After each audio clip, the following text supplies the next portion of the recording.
Hello everyone. So in this session, we'll talk about what is random variable and what is its corresponding probability distribution. So the formal definition of a random variable is it is a real valued function whose domain is the sample space of an experiment. So what exactly it means, let us understand with this example.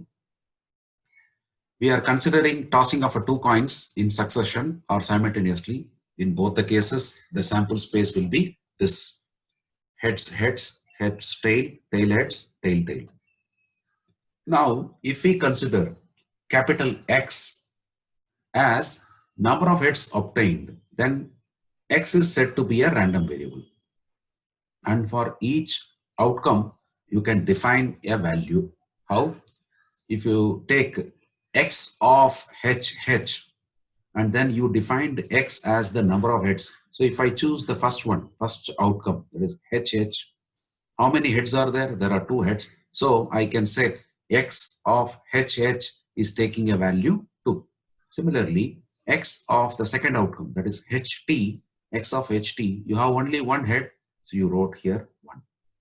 Third one, X of TH, since there is only 1 head, I am writing it as 1.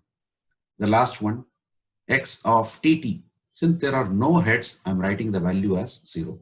So in this particular example, this random variable X takes the value 0, 1 and 2, wherein 1 is taking 2 times, whereas 0 and 2 is occurring only, this particular value is taken only once.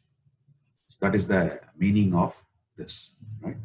So now let us further move on. More than one random variable can also be defined on the same sample space. Let me explain this again with an example. Let's say, considering the same experiment of tossing 2 coins, right? But here we are defining slightly different about a new random variable called capital Y. So this capital Y, we are saying that it defines or it denotes the number of heads, how many heads, and then minus the number of tails. So that is the definition. Number of heads minus the number of tails. So if I again go back to this, number of heads, it is 2 heads. Number of tails, 0. So 2 minus 0, it becomes 2. Here, number of heads, it is 1. Number of tails, it is 1. So 1 minus 1, it becomes 0. Here, number of heads, 1. Number of tails, 1. Again, it becomes 0. Here, number of heads, 0. Number of tails, 2. So 0 minus 2, it becomes negative 2. So in this case, you may notice this random variable Y is taking 3 values, but values are not like previous. It is different. Means 0, or I should say negative 2, 0, and positive 2. Means here Y takes values negative 2, 0, and positive 2. Whereas in the previous case, X takes values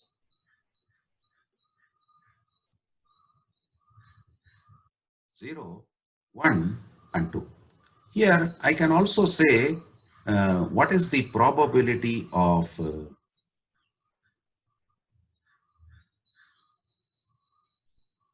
X taking the value 0. Out of this 4 outcomes, you may notice 0 is occurring only once, so I will say it is 1 by 4. What is the probability of X taking the value 1? Here you may notice there are 2 instances, this and this, so I will say it is 2 by 4. What is the probability of X taking the value 2? It is only one case, that is this case, so I can say it is 1 by 4.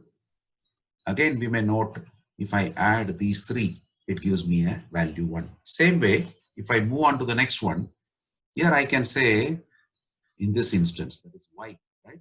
So probability of Y taking the value negative 2, it is only one instance, so 1 by 4. Probability of Y taking a value 0, there are 2 instances, so I will write 2 by 4. Probability of Y taking the value positive 2, only one instance, so I can write 1 by 4.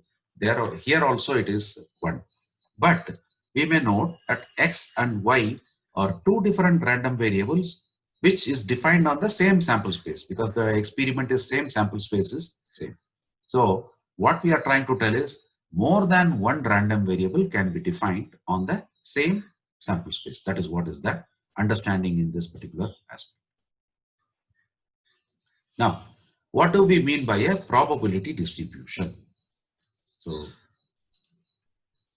what it is? It is a system of numbers as given below in the following table. So here I wrote random variable x and its corresponding probability. Let us say the values of x are x1, x2, and so on up to xn. Same way, their corresponding probabilities.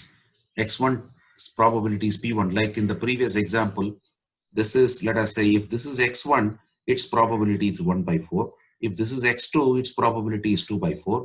If this is x3, its probability is 1 by 4. That's what here we have written in general. Now, one thing is clear, that these probabilities, or I can say any pi, is greater than 0 for all I equal to 1 to n. That is one thing. Then we had also seen that all these probabilities is leading to a sum of 1, right? If I add all those probabilities 1, so I can write summation of I equal to 1 to n, pi always should be 1. Right? So I can say probability distribution of a random variable is the system of numbers as given below in the following table, where x takes certain values, x1, x2 up to xn, with the corresponding probabilities p1, p2, and so on up to pn, where I can say the real numbers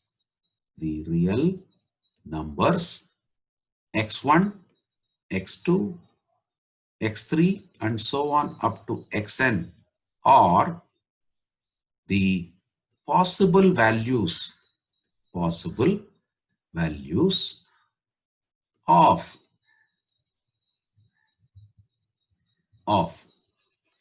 just a minute, let me create one more slide page, just a minute.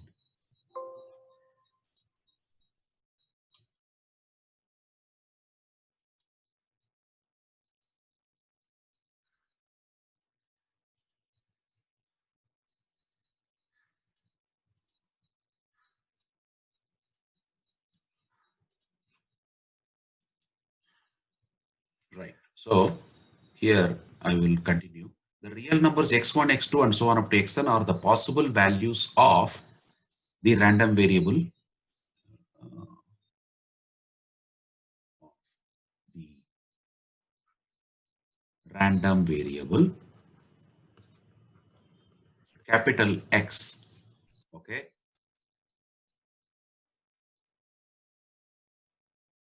Capital X.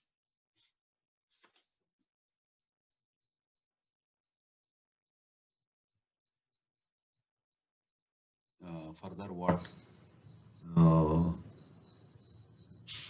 Real numbers so and so, so and so are the possible values of random variable X. Okay. Then we can also find what is called as expected value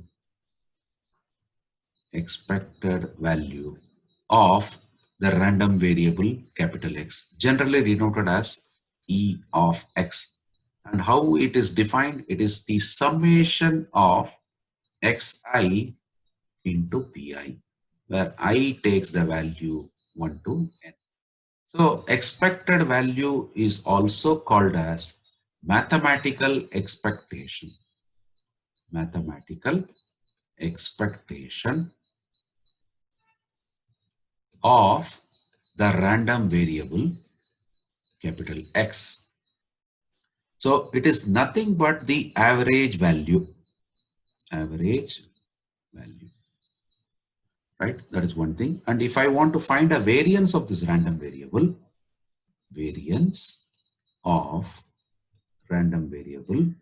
X, we define it as P of X is equal to expectation of X minus expectation of X, the whole square. Or this also can be written as expectation of X square minus expectation of x, the whole square, where this expectation of x square is nothing but summation I equal to 1 to n xi square into pi. So if we can use all this, I mean, in this table only, we may have certain values now, numerical values. These may be real numbers, these may be some probabilities ranging from 0 to 1, right? So those things, once we write, the expected value or the average value can be easily found, and then the variance can be easily found.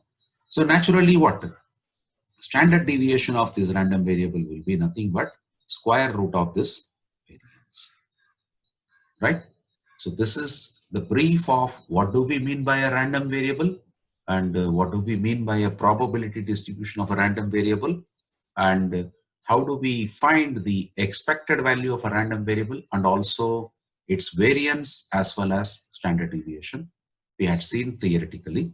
In the subsequent videos, we will also do some problems related to probability distribution of a random variable, and further we also will see how do we calculate the expected value of a random variable as well as the variance of a random variable. So till then, see you all. Please take care. In case if you find this content to be good enough, I request you to please like, share it with your friends, and subscribe to my channel. Thanks a lot.